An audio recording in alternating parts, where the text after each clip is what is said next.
How a 23-year-old became such a good mom to so many kids. Plus, all updates. I, 23 female, am one of 5 kids. I have 3 brothers and 1 little sister.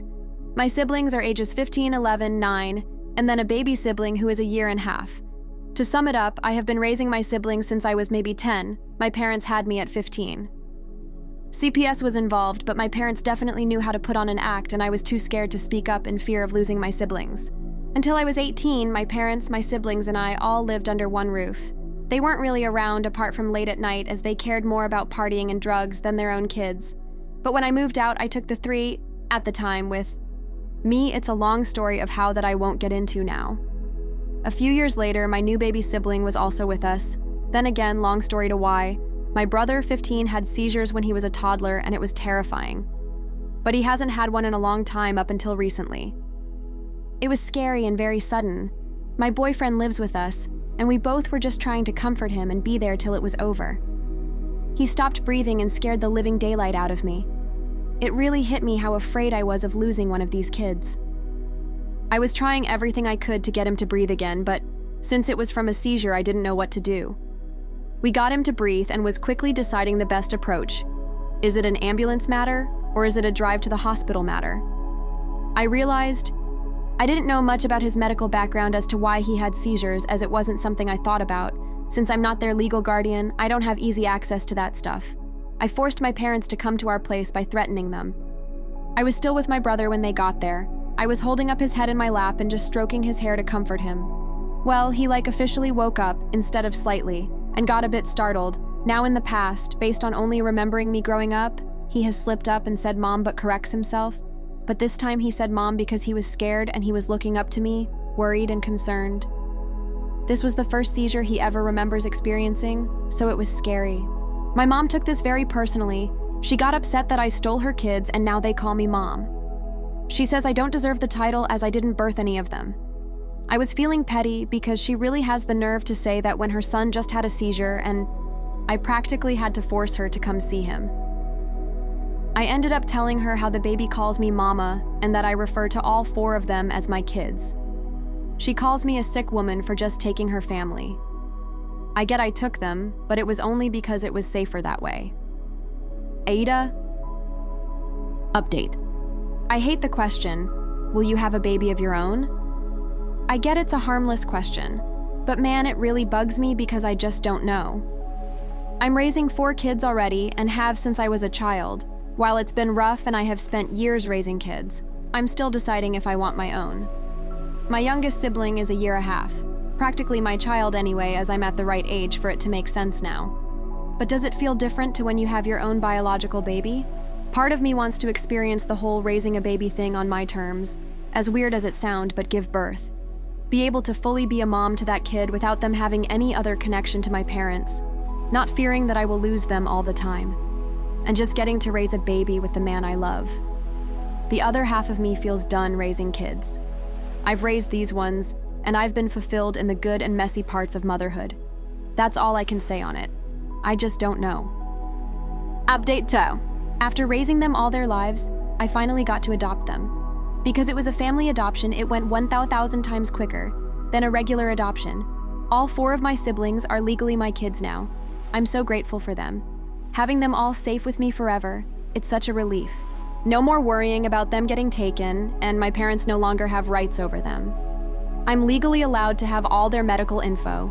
I'm allowed to take them to the hospital with no issues, school or whatever. I'm so happy.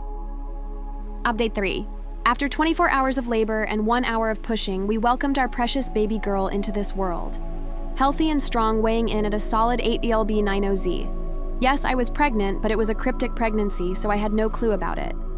So it was shocking to us all that she was so healthy and big without prenatal care. I gained a few pounds, but I looked pudgy, not pregnant.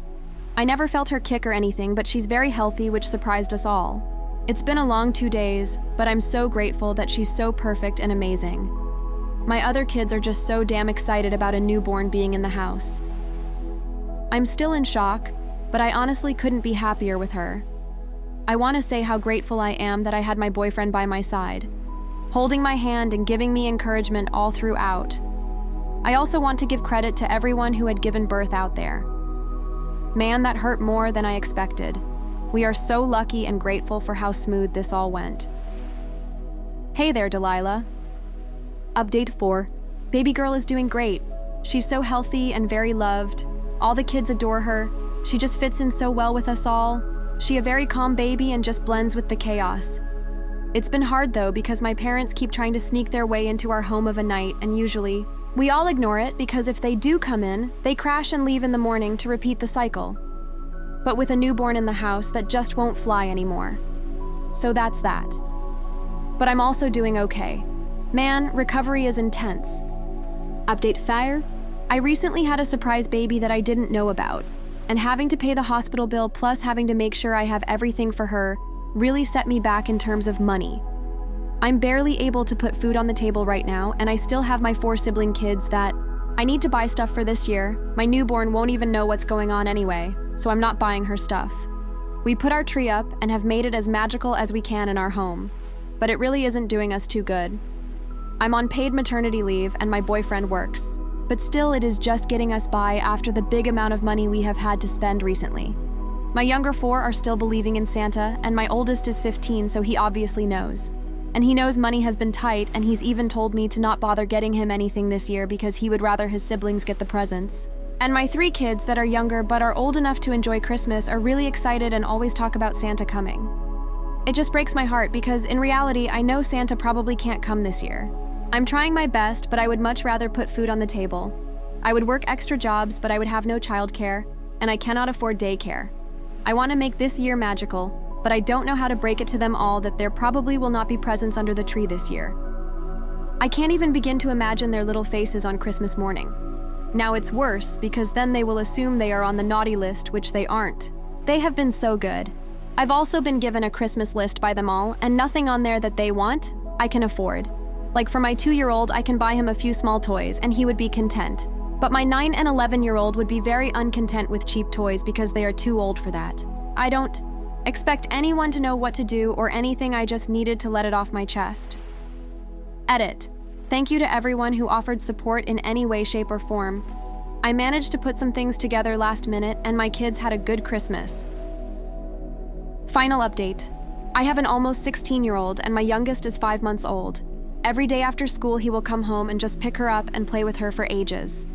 He really just adores little babies, and it's so precious to see those 2 bonds. He's also so protective over her and loves to take care of her, to the point I have to remind him that he doesn't need to do any of this. But he happily would just sit there and play with her all day. Well, I naturally brought it up in conversation and he told me why he loves taking care of her and it made me cry. So he's my brother who I adopted, but I have been raising since I was a kid myself, and my baby is my first bio child. He said that it's like having a little me around and that he wants her to feel as loved and cared for as I should have felt when I was a baby too. He also said he wants to take care of me like I take care of him, and this is his way of showing how. Now obviously I didn't want to cry in front of him and I told him that he doesn't need to do any of this to prove he appreciates me or to take care of me because that isn't his response. But he insisted he loves doing it. Having a sibling who you raised in a parent-child manner really creates such a special bond that cannot be compared to. It's also extra strong between us because he was old enough to remember me being a kid myself. My other siblings don't remember me being a kid, but he does. What did I do to deserve this kid? What do you guys think? Let's discuss in the comments. Follow and like for more stories.